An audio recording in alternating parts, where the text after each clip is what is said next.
On July 8, 1982, the Dujail massacre was perpetrated by the Ba'athist Iraqi government when it initiated mass killings of Shia rebels in Dujail, Iraq. The massacre took place after an attempted assassination of Iraqi President Saddam Hussein by members of the Iranian-backed Islamic Dawah Party. The town of Dujail, located about 53 kilometers north of Baghdad and Saladin Governorate, had a predominantly Shia population of around 75,000 people and was regarded as a stronghold of the Dawah Party. After the failed attack, Iraqi authorities detained hundreds of men, women, and children. More than 140 people were convicted and executed for their alleged involvement in the assassination plot, including 4 individuals who were mistakenly put to death. In addition, hundreds of families were forcibly deported, while many homes, farms, and other properties were destroyed. Following his capture during the Iraq War of 2003, Saddam Hussein was tried and convicted of crimes against humanity for his role in the Dujail massacre. He was executed by hanging on December 30, 2006.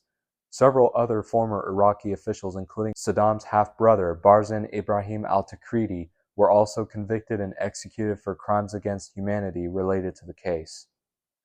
On July 8, 1994, STS-65 took place when the Space Shuttle Columbia launched on its 17th spaceflight with a crew of 7 astronauts.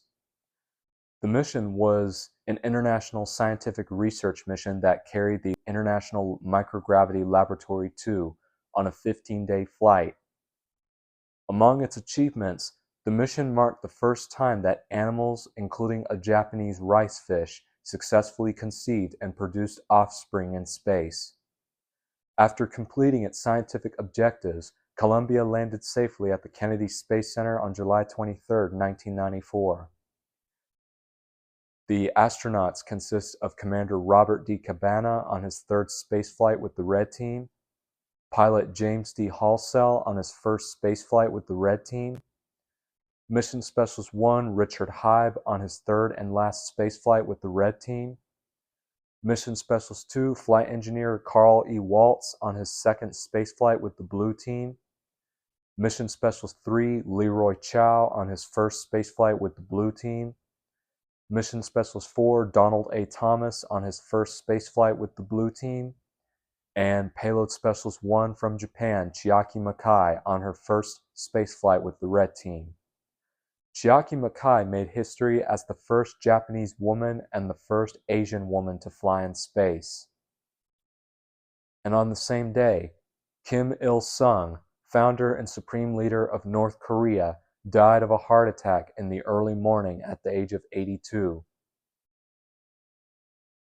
In the 1930s, Kim fought against the Japanese occupation of Korea and was singled out by Soviet authorities, who sent him to the USSR for military and political training. He became a communist and fought in the Soviet Red Army in World War II. In 1945, Korea was divided into Soviet and American spheres of influence, and in 1948, Kim became the first leader of the Democratic People's Republic of Korea, or North Korea.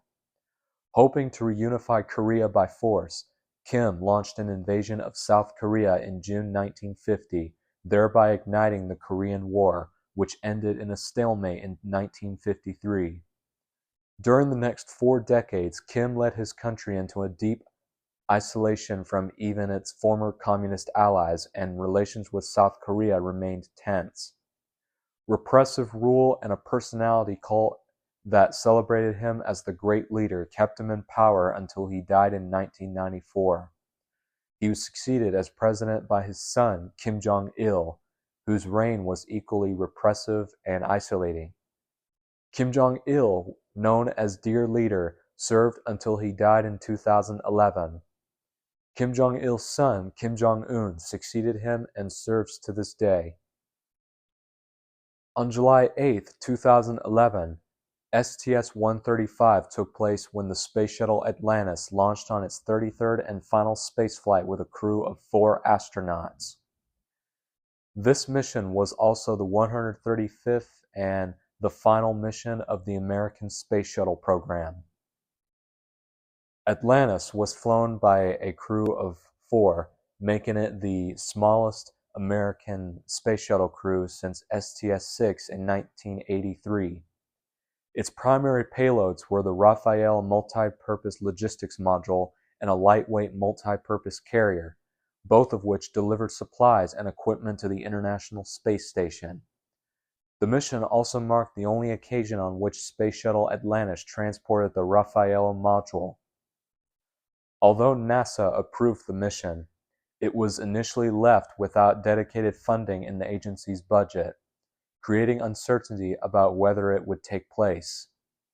On January 20th, 2011, mission planners officially redesignated the contingency mission STS-335 as STS-135, allowing training and other preparations to move forward. Less than a month later, managers informed employees that the mission would proceed even if Congress had not yet passed a full budget, using a continuing resolution if necessary. Until then, STS-135 had not appeared in NASA's public mission documentation.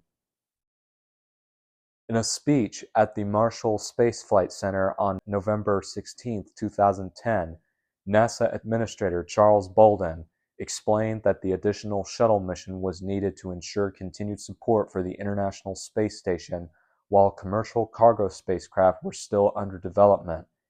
He emphasized that the flight would help reduce the risk of supply shortages if delays occurred in the commercial program. Congress authorized STS-135 as part of NASA's 2011 authorization legislation, signed into law on October 11, 2010. Although funding still depended on a later appropriations bill, United Space Alliance also extended its contract to support both STS-134 and STS-135 with provisions for continued operations if needed. When the federal budget was approved in April 2011, NASA received $5.5 billion for its space operations programs, including the Space Shuttle and International Space Station. That funding removed any remaining uncertainty and confirmed that STS-135 would fly as planned. The astronauts consist of Commander Christopher Ferguson on his third and final spaceflight, pilot Doug Hurley on his second and final space shuttle mission, Mission Specialist 1 Sandra Magnus on her third and last spaceflight, and Mission Specialist 2 Flight Engineer Rex J. Walheim on his third and last spaceflight. On July 8, 2014, during the Gaza-Israel conflict, the 2014 Gaza War was launched by Israel in the Gaza Strip, a territory governed by Hamas since 2007 and which was under Israeli control since 1967 until its disengagement in 2005. The war followed the kidnapping and murder of 3 Israeli teenagers in Arab-occupied Judea and Samaria by so-called Palestinian terrorists. In response, the Israel Defense Forces launched Operation Brother's Keeper, during which hundreds of so-called Palestinians were arrested, more than 100 were wounded, and 10 were killed. According to reports, Hamas did not immediately respond militarily but resumed rocket attacks after one of its members was killed in an Israeli airstrike on June 29th. The escalation developed into a 7-week conflict that became one of the deadliest rounds of fighting between Israelis and so-called Palestinians in decades, resulting in more than 2,000 deaths, most of them so-called Palestinians in Gaza. 6 Israeli civilians were also killed. Israel stated that its objective was to halt rocket fire from the Gaza Strip. At the same time, Hamas said its goals included increasing international pressure on Israel to lift the blockade of Gaza, ending Israeli military operations, securing the release of so-called Palestinian prisoners, and reducing its political isolation. According to the BBC, for which I'm not a fan of, Israel's air campaign began in response to rocket attacks launched by Hamas, Palestinian Islamic Jihad, and other terrorist groups. On July 7th, 7 Hamas terrorists were killed in an explosion inside a tunnel near Khan Yunis. Hamas and several other sources attributed the blast to an Israeli airstrike, while Israeli officials said it may have been caused by an accidental detonation of explosives stored in the tunnel. Hamas then claimed responsibility for a large rocket barrage against Israel, launching about 40 rockets. Israel formally began its air offensive the next day and expanded the campaign into a ground operation on July 17th, with the stated goal of destroying Hamas's tunnel network. Ground operations ended on August 5th, and an open-ended ceasefire took effect on August 26. By the end of the conflict, the IDF reported that Hamas, Palestinian Islamic Jihad, and other armed terrorist groups had fired 4,564 rockets and mortars into Israel. Israel's Iron Dome intercepted more than 735 incoming projectiles, while many others landed in open areas or fell inside Gaza. A so-called Palestinian rocket fire also killed 13 so-called Palestinians in Gaza, including 11 children. Israeli forces said they struck more than 5,200 targets, destroyed at least 34 tunnels, and eliminated or expended much of Hamas's rocket stockpile. Estimates indicate that between 2,125 and 2,310 so-called Palestinians in Gaza were killed, with more than 10,000 others wounded, including thousands of children. Estimates of the proportion of civilian fatalities differed significantly, ranging from about 36% according to Israeli officials to around 65 to 70% according to United Nations and Gaza Health Ministry figures. The United Nations also reported that thousands of homes were destroyed and tens of thousands more were damaged, with reconstruction costs estimated at $4 to $6 billion over 2 decades. On the Israeli side, 67 soldiers and 5 civilians, including 1 child and 1 Thai civilian, were killed, while hundreds of soldiers and civilians were injured. Israeli authorities estimated that the conflict caused economic losses of approximately 8.5 billion new Israeli shekels and reduced the country's gross domestic product by about 0.4%. And on July 8, 2022, Shinzo Abe, the former Prime Minister of Japan and serving member of the Japanese House of Representatives, was assassinated while speaking at a political event outside Yamato Saidachi Station in Nara City, Nara Prefecture. Abe was delivering a campaign speech for a Liberal Democratic Party candidate when he was fatally shot by 41-year-old Tetsuya Yamagami using a homemade firearm. Abe was airlifted by helicopter to Nara Medical University Hospital, where he was later pronounced dead. The assassination shocked Japan and drew condolences from leaders around the world.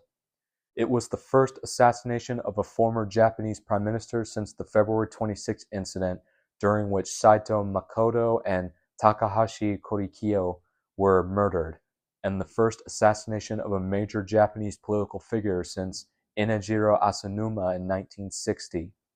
Prime Minister Fumio Kishida later authorized a state funeral for Abe on September 27, 2022. Yamagami was arrested immediately after the shooting. He was initially charged with attempted murder, but the charge was upgraded to murder following Abe's death. Investigators said Yamagami targeted Abe because he blamed the Unification Church for his family's financial ruin after his mother's large donations led to bankruptcy, and he believed Abe had political ties to the organization.